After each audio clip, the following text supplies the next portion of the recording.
What's up, guys? It's Ecom Moose over here, and I run a portfolio of e-commerce brands that do around $4 million a month. And in this video, I want to go over three things I'm actively doing in those brands to scale up to $10 million a month. So I know this is obviously a bit more advanced, but I do think what I'm going to talk about here is super relevant, whether you're doing $100,000 a month or even $1 million a month. The way that I'm thinking through these things are problems that are really relevant, no matter where you're at in your journey, to be honest. But I think it becomes more relevant, especially as you're trying to scale and managing these three things together. So I'm hoping you guys can take a lot away from it. So with that being said, let's jump right into it. I'm going to just get a sip of this nasty, nasty black coffee over here.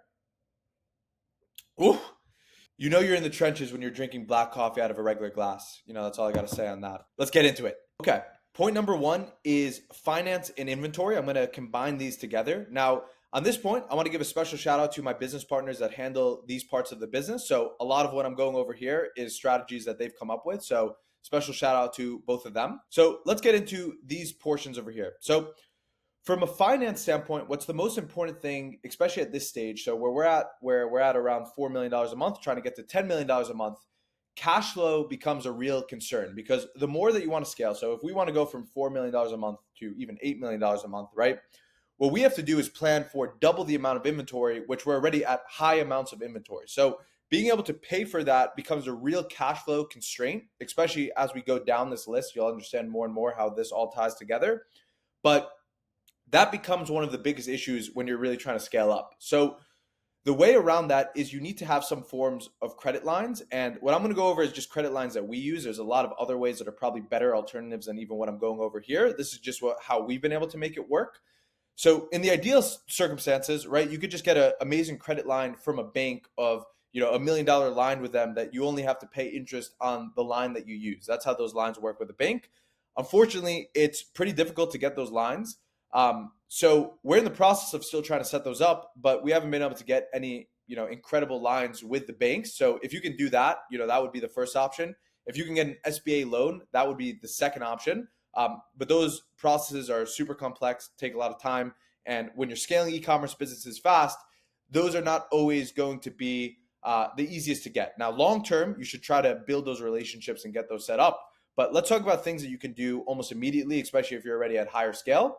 So first off, it's looking at all the places where you're spending the most amount of money. So for us, our biggest expenses come in the form of ad spend. So we're using Facebook, Google, AppLovin, all these different platforms where we're spending a lot on ad spend. You can usually form credit lines with those platforms directly. So what we've done, what my business partners really set up, has been very strong credit lines, upwards of 7 figures, with our most relevant advertising channels. So Facebook, Google, AppLovin again.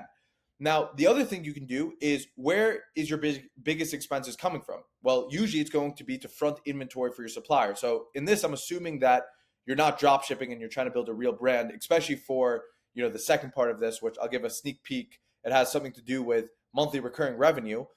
So for that portion, you really need to have good products and you need to have timely deliveries on those products. So setting up relationships with your suppliers where you can get net payment terms where they can start to produce it and you can extend the line that will give you 30 days, 60 days to be able to pay off the full amount that you owe them for the batches of inventory. That's going to be another hyper relevant place where you can set up a really good credit line to extend your cash flow cycles. Now, the thing that almost all of us can do is get credit cards. And I think something that you guys should look at, where I think people are very short-sighted on credit cards, they look at it as a way to just get extra points, which of course is good and no one's complaining about the points. But the real benefit is stacking the credit cards with these different credit lines that you build. So with all of this ad spend, if you, let's say with Facebook, right, and Meta, you have a credit line with them, let's just say it's $1 million, right? You have to work your way up and build your credit lines with them to get to that point. But once you have that credit line, you can start to extend that for 30-day cycles to cover your ad spend. And within those 30 days, you can then use credit cards. And most people don't even know this. Most people think you have to wire, but you don't. You can actually use credit cards for all of these payments, where you can then use a credit card to pay off that initial payment, which was already a 30-day term. And now you get an additional 30 to 45 days, depending on what credit card you have, to then cover the rest of that payment.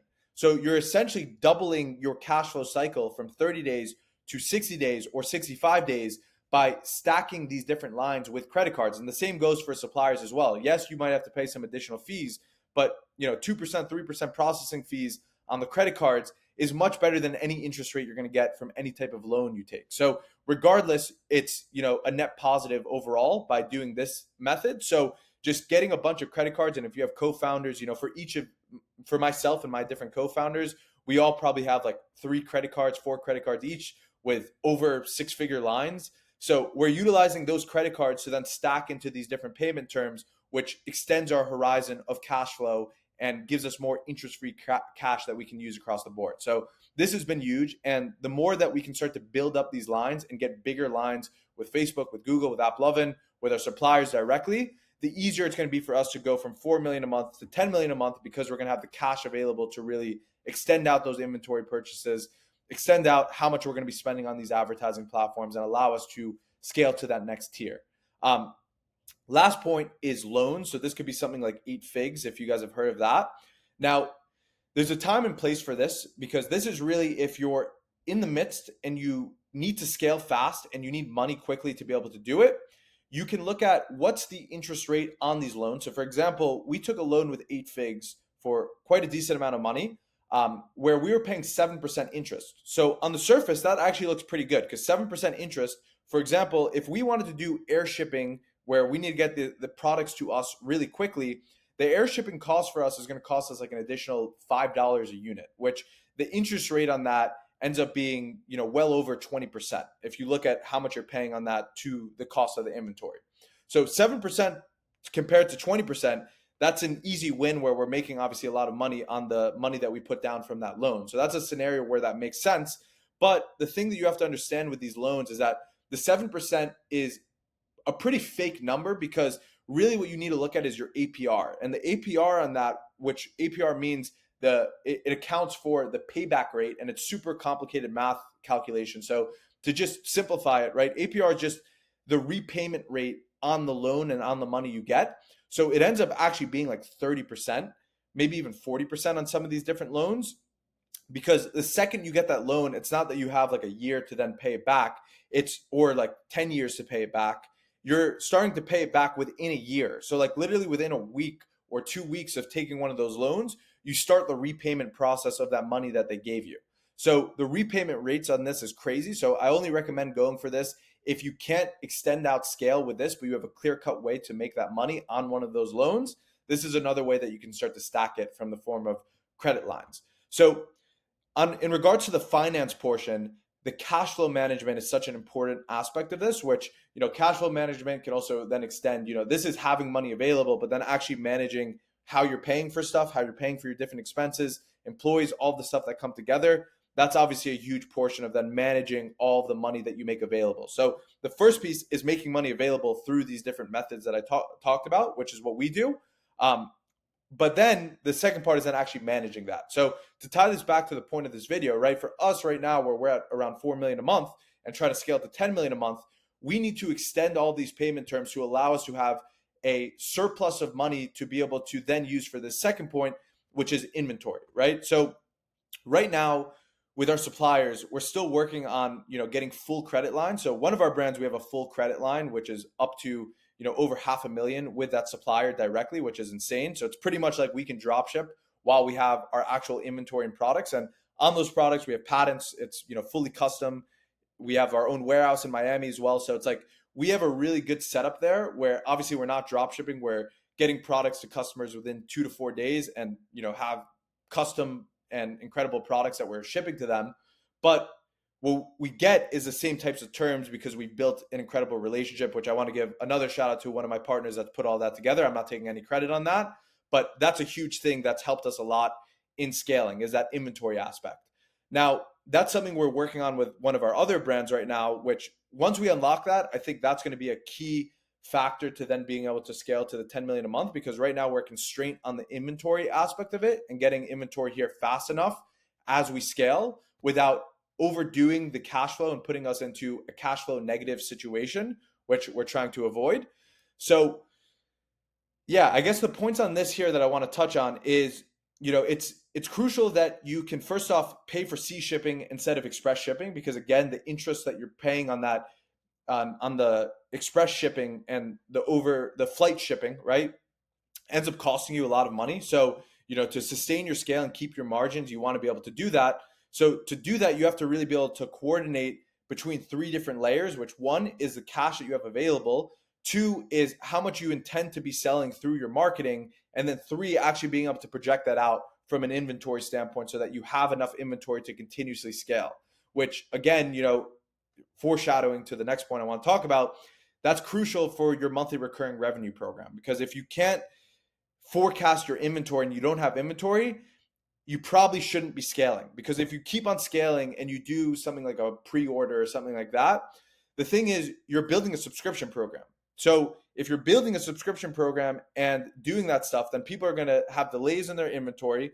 The subscription program will either need to be not on time, or they get the products too early that it doesn't make sense for them to be in the subscription because they still have, by the time they get the pre-order product and the subscription is supposed to happen, it overlaps and they don't finish the consumable product that they actually need. So overall, inventory is such a crucial piece of being able to manage the supply chain that comes along with scaling. So these two pieces together are crucial for this first point of finance and inventory. So that's number one, to scaling to $10 million a month for me, is getting those pieces together where we have a surplus of cash again, and we have the inventory dialed in where we have those lines with our supplier and can also coordinate shipments so that we don't have to pay for express shipping on any of our inventory, and coordinate that with the scale of the marketing.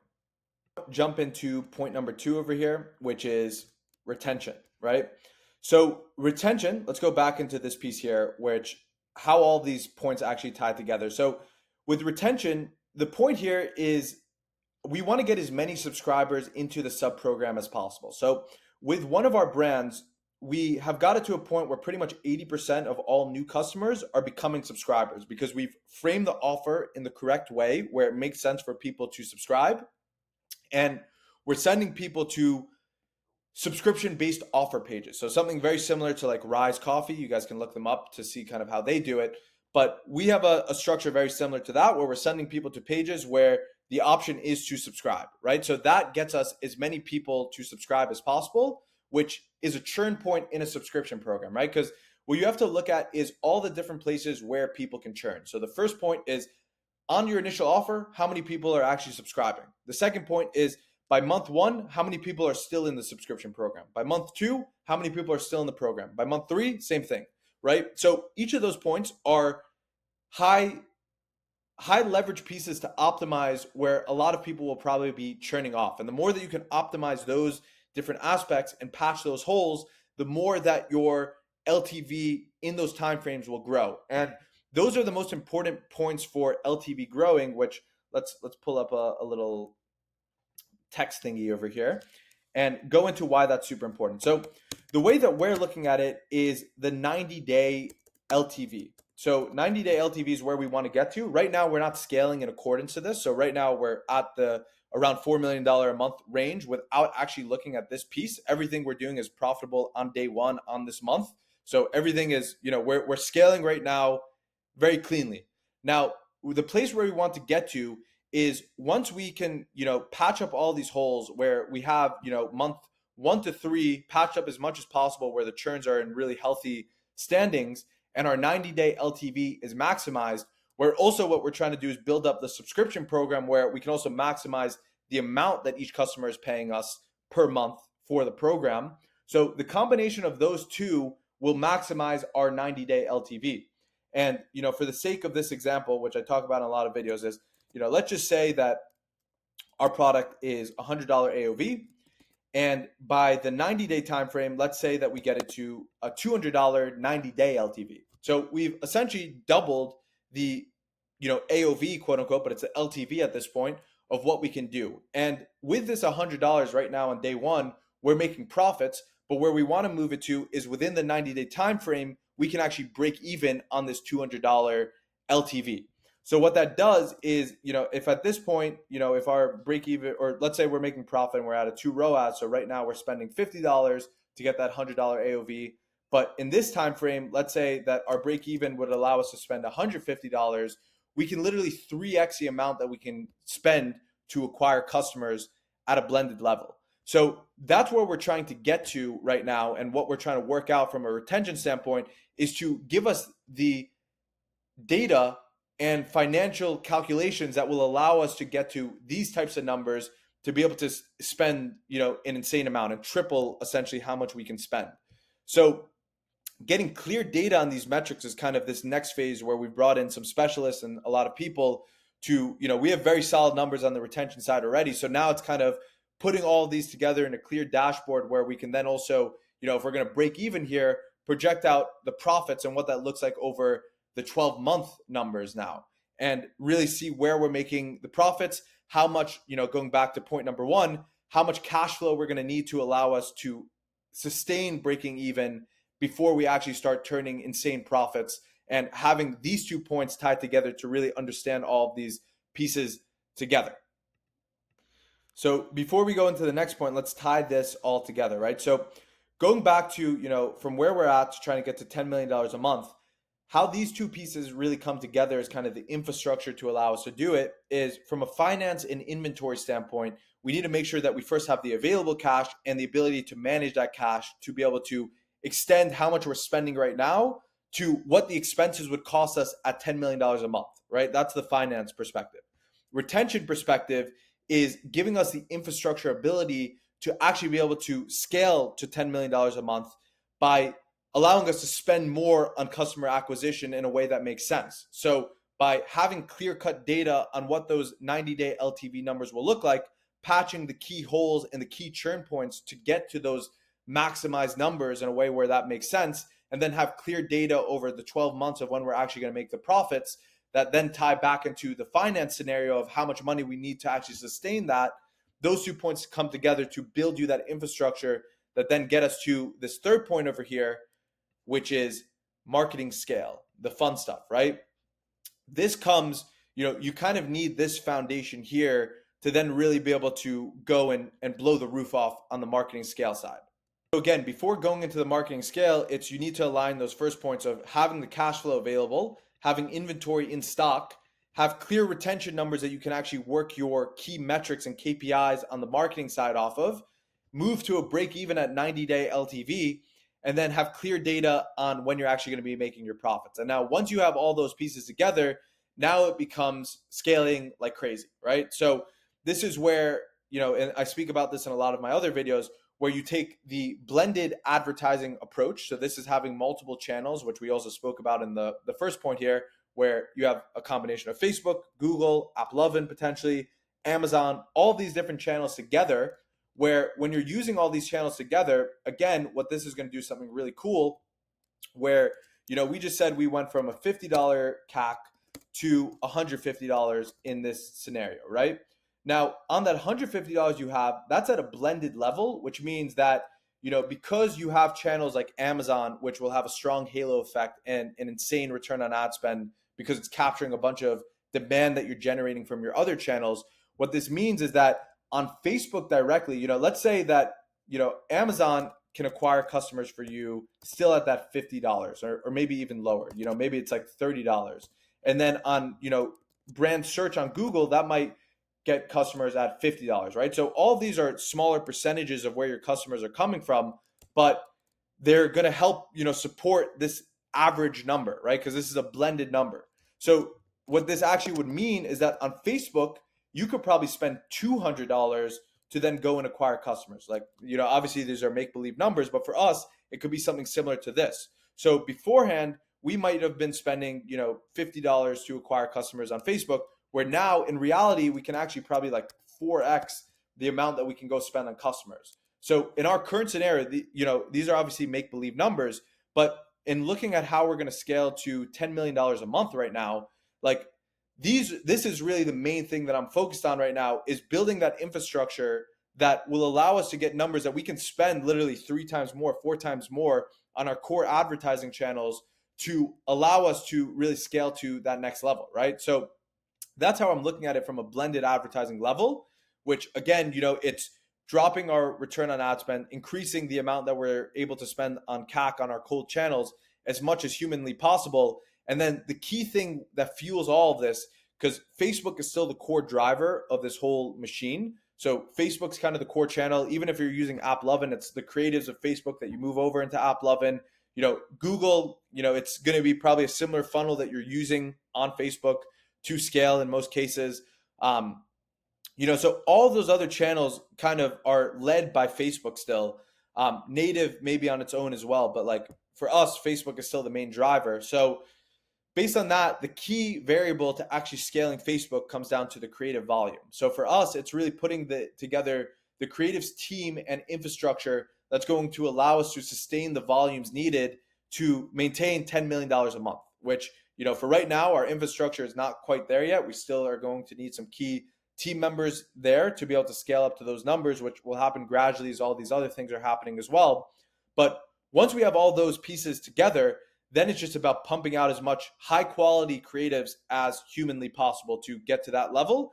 And that's how we're going to sustain that extra spend while having the support of the advertising ecosystem to allow us to be able to spend a crazy amount, which also the other point here is that it makes it way easier to crack other channels. Because if you can spend, $200 to acquire a customer instead of $50, which most people in your niche are probably spending, then you can easily crack native ads. You can easily crack potential YouTube ads. So other channels that have huge reach potential as well to then extend on that spend and crack these other channels. So all of that comes together in terms of like the marketing scale over here, wherever that went, marketing scale over here to really be able to get you to the next level. And the key team that I think is needed, which we have some of these core members, but really just putting all these pieces together, is the creative strategist, which we already have in place, which is scaling our creative team, head of media buying, which right now we're trying to recruit someone from a 9-figure business to come in and really help with the blended approach of everything and how to look at all these metrics at a holistic and blended level that also has experience on the retention side of reading those numbers and taking that into the calculation. Funnel strategist as well. So this is someone that will be responsible for all CRO and all funnel stuff that's going on. A outsourced CFO is a key piece. And the COO, which, on the inventory side of things, and CFO is really just managing those cash flow and credit lines that you have to support all that scale. So we have a lot of these key team members in already, but it's now just, synergizing everything, putting all those pieces together. And that's the key pieces, because in marketing, there's 3 key heads is how I look at it. There's the media side of it, there's the funnel side of it, and there's the creative side. Those are kind of the 3 legs of a stool that actually allow your marketing to grow and scale. So you need to have leaders. You can't be the one that's leading in all those different areas. You need to have key people that are responsible for those different areas, have the teams beneath them that are pumping all of those pieces out to grow and scale so that you can be the core strategist to making all that happen. And then on the back end side, you need someone that is overseeing the cash flow situation and how much money you have available to support those different areas of scale and make sure that you have the plans of cash flow accordingly to allow you to sustain the scale that's needed. And a COO that can come in and make sure that from an inventory side, really it's your job as the marketer to do the projections, because you're the one who has the best pulse of how much you're going to be scaling. So coming up with those projections, but on the inventory side, making sure that someone is there that can actually, forecast that demand, plan that demand accordingly, plan on the finance side how we're going to pay for that demand accordingly, and all of that come together. So in essence, these 3 points all come together to allow you to scale. And for us, it's exactly how we're looking at it, where, right now, again, we're trying to create the finance structure that will allow us to have the cash available to scale, the cash flow management to be able to scale, and also inventory on hand to continuously scale the retention program and keep subscribers happy. Where retention, it's reducing churn in all those key areas, getting clearer data of what our numbers actually look like, so then we can extend out how much we're willing to spend on customer acquisition, which then on the marketing side, once you have these pieces together, now it's about how much can we spend at these new key KPI numbers to be able to scale as much as humanly possible. So that's going to come mainly from the form of creatives, but then also cracking into new channels that make sense at your new higher budgets. So for us, it's putting all of these pieces together, which again, like currently at the numbers that we're currently at, where we're doing it where we're making profits right now on day one. So the shift for us to get to the $10 million a month is, from a financial standpoint, we have the numbers that I think will already allow us to get to this level. It's more so getting this infrastructure right, where We know that we can support it from a cash perspective. We know that we have inventory available and can sustain the inventory that's needed to scale to those numbers, and that we have clear numbers and metrics on our retention program, and really fine tune some holes that we have on the churn to make sure that our 90-day LTV numbers are as strong as possible to move to this type of model, and that we have more conclusive data and strong data that we can rely on to also get to those types of numbers. And based on that, our marketing is already there to probably blow the roof off, just because we're sustaining pretty high numbers already where we're making profit. So if we could spend 3 times more, 4 times more, I find it hard to believe that we can't at least double, or triple the amount of sales that we're at. So really, like, we'll call it 10 million plus where we're going to try to get to. And ultimately grow this to $100 million a year brand. In terms of time frame where I think this will probably take us to get there, I think probably in the next 6 months, we're going to get all of these pieces really patched up to blow the roof off, hopefully sooner, but like where we can really get to a sustainable point of doing it.